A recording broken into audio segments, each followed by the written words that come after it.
시편 131편 다윗의 시, 곧 성전에 올라가는 노래, 이렇게 되어 있습니다. 다윗이 이제 지은 거라고 이거 분명하게 나와 있죠. 그 다윗의 대단한 믿음, 그 자리를 우리가 믿음의 자리를 엿볼 수가 있어요. 1절 말씀입니다.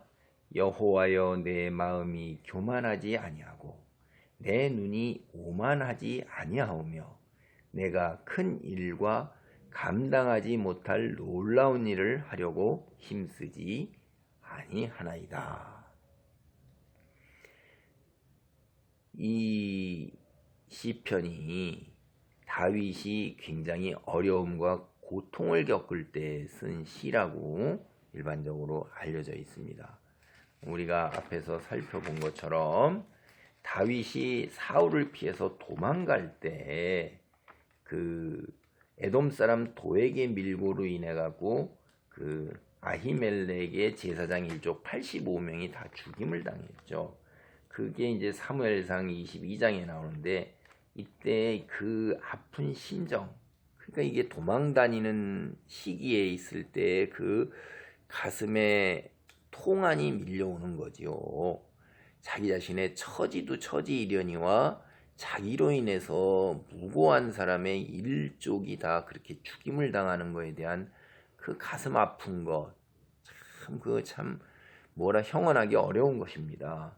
그런 심정에서 그때 다윗이 자기의 그 분수를 아는 거예요. 자기의 분수를 알고 하나님 믿고 의지하는 것, 하나님의 위치에 올라서지 아니하고 자기의 힘으로 무엇을 해결하려 하지 아니하는 그러한 자세가 굉장히 잘 드러나 있는 것입니다.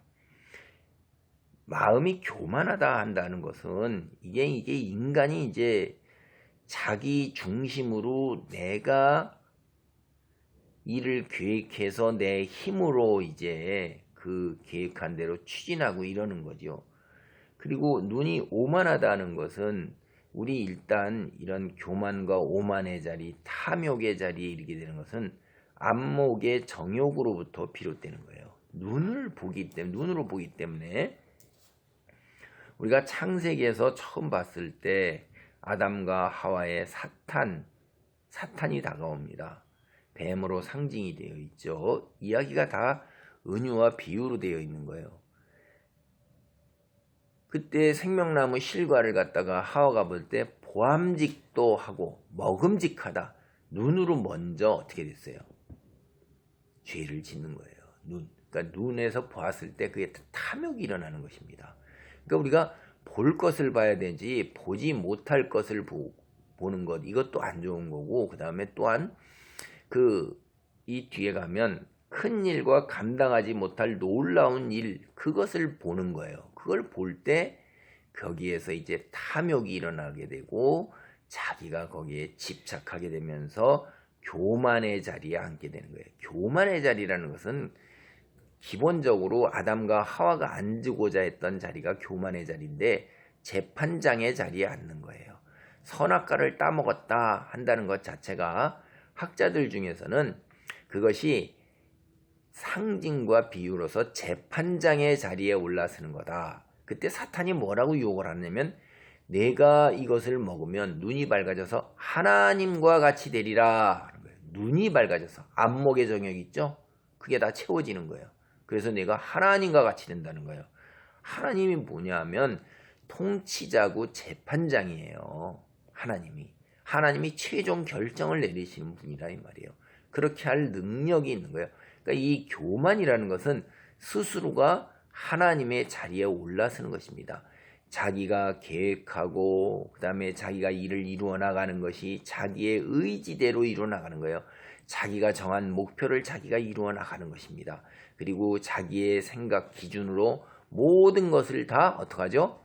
판단하고 재단하고 정죄하는 것이에요. 그게 교만의 자리예요. 이거 우리가 굉장히 쉽게 올라갑니다.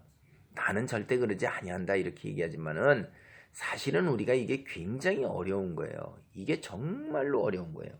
그 다음 한번 볼래요? 큰 일과 감당하지 못할 놀라운 일을 하려고 힘쓰지 아니하나이다. 우리 세상에서 보통 뭐라고 그래요? 제가 자라면서 많이 들었던 게 미국 사람이 와서 일본에서 뭐 했다는 얘기. 그 사람이 대단한 사람인데 제가 이름은 생각이 안 나는데 Boys be ambitious. 소년이여 야망을 품어라. 뭐 젊은 일본의 청년들에게 뭐 그런 이야기를 해줬다고 그게 영어로도 나오고 그게 아주 한때 엄청나게 유명하게 그 회자됐었어요. 소년이여 야망을 품어라. 이런 얘기를 했다 이 말이에요. 그런데 그 이후로 오늘날까지도 계속해서 오늘날 약간 유행이 죽었지만은 한때 엄청나게 유행 제가 젊었을 때 이런 시절에 있던 게 다 뭐냐면 처세술에 관한 책들하고 그 다음에 성취, 자기의 적극적 노력 이런 걸로 업적을 이루어 나가는 것에 관한 책들이 굉장히 유행을 했어요. 오늘도 이 부분에서 굉장히 우리가 어렵습니다. 그러니까 내가 어떤 비전을 갖는 것이 이것이 잘못된 일이냐, 그리고 내가 그런 어떤 꿈을 갖고 야망을 갖고 그거를 향해 도전해 나가는 것이 잘못된 일이냐, 그 결코 잘못된 일은 아닌데요. 그런데 이것이 잘못된 일이기도 해요. 동시에 이건 우리가 아리스토텔레스나 동양에서 중용이라는 얘기를 합니다. 용기가 과하면 만용이고 용기가 부족하면 비겁이에요. 그래서 만용과 비겁의 중용, 중간점을 차지하는데 이 중용을 선택하는 것이 인간들이 실제 삶에서 얼마나 힘들고 어려웠는지 몰라요. 지혜라고 그랬어요. 그래서 그것을 선택하는 것은 놀라운 지식이 있어야 되고 능력이 있어야 되고 경험이 있어서 경륜이 있어야지만 중용을 선택할 수가 있는 거예요. 여러분, 제가 이 큰 일과 감당하지 못할 놀라운 일, 이것이 내가 감당하지 못할 일이고 큰 일로서 분수에 넘치는 일이냐 하는 거를 판단하는 게 그렇게 어렵다 이 말이에요. 그걸 하지 말라는 게 아니에요. 그거를 하는 것은 굉장히 중요한 일이기는 하지만 자칫했을 때 그것이 교만으로 올라간다 이게 하나님을 제껴두고 자기가 한다 이 말이에요. 제가 조금 한번 구체적으로 얘기하겠습니다. 사역을 하시는 분들 중에서 우리가 인생을 살아가면서도 하나님의 일을 내가 감당을 하는데 내가 하는 것입니까? 하나님이 하는 것입니까? 이 부분 굉장히 어려운 거예요.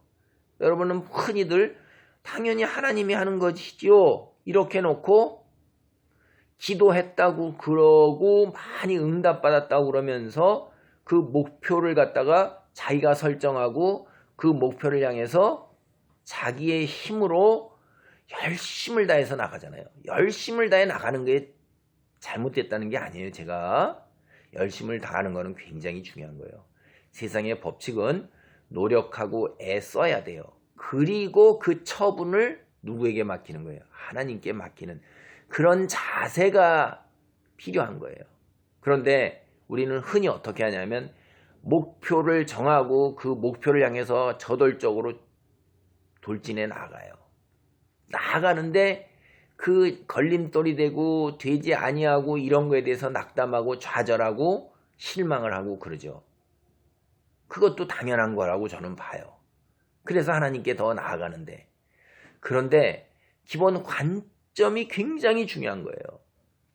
하나님이 나를 통해서 역사하신다는 늘 그런 관점을 가져야 되는데, 내가 정한 목표에 내가 스스로 노력해서 도달하고자 할 때 내가 하나님의 자리에 간다는 거예요. 이 부분은 굉장히 우리가 중용을 찾으려고 노력을 해야 돼요. 여러분, 에리 프롬이라는 자유로부터의 도피라는 책을 쓴 아주 유명한 그 사람이 있습니다. 그 사람이 이런 책도 썼어요. To be or to have. 제가 그런 제목으로 기억을 합니다. 이거는 쉽게 얘기하면 존재냐 소유냐 이런 얘기예요. 더 풀어서 얘기하면 인생에 있어서 중요한 것은 어떠한 사람이 될 것이냐, 또는 무엇을 소유할 것이냐, 무엇을 이룰 것이냐 하는 거예요. 여러분, 업적지향의 사람, 성취를 이뤄내는 사람이 될 거예요? 아니면 정말로 사랑을 실천하고 남을 돕고 배려하는 사람, 그런 능력을 지닌 사람이 되고자 할 거냐 하는 거예요. 에리 프롬의 결론은 그렇습니다. 사람다운 사람이 되는 것이 어떠한 큰 업적, 목표, 성취를 이루어내는 것보다 훨씬 중요하다는 거예요. 이 사람, 제가 기독교인인지 아닌지는 정확히는 모르지만은 성경은 그렇게 얘기를 해요. 하나님은요, 이 세상을 다 소유했어요. 우리가 여기서 어마어마한 업적과 성취와 목표를 이루어낸다는 것은 하나님의 관점에서 보면 내가 어떠한 사람이 되느냐 하는 것보다 그렇게 중요하지 않습니다. 하나님은 우리의 중심을 원하세요. 우리가 돈을 많이 벌고 우리가 사회적으로 높은 지위와 권력과 학식을 갖는 사람, 이런 사람이 되는 것보다는 하나님만 믿고 의지하고 순종하면서 철저하게 신앙인으로 우뚝 서는 그러한 자리에 있는, 중심으로 정말 하나님께 헌신하는 자리에 있는 그런 자리에 있는 것을 원하시는 거예요. 그게 뭐예요? 하나님 사랑과 이웃 사랑입니다. 굉장히 어려운 거예요. 이게 여러분, 그걸 여기서 큰 일과 감당하지 못할 놀라운 일은 자기 자신에게 주어진 소명과 역할을 넘어서는 것을 하지 않는다 이거예요. 다윗은 하나님께서 기름 부어 왕으로 세우셨어요. 그러함에도 불구하고 사울을 죽이고 자기가 그 자리를 차지하고자 사람을 모으고 그 다음에 그 왕이 되기 위해서 노력하고 애쓰지 않았어요. 그러니까 인간의 계획으로 모든 것을 다 추진하지 않았다 이 말이에요. 사울을 죽일 기회가 여러 차례 왔어도 자신의 손으로 그러지 아니하고 하나님께 맡기고 자기는 어떠한 사람, 투비가 되고자 애를 썼던 거예요. 그럴 때 우리에게 주어지는 게 뭐예요? 2절입니다. 실로 내가 내 영혼으로 고요하고 평온하게 하기를 젖된 아이가 그의 어머니 품에 있음 같게 하였나니 내 영혼이 젖된 아이와 같도다. 이 아이가, 젖을 뗀 아이가 무슨 욕심이 있어요?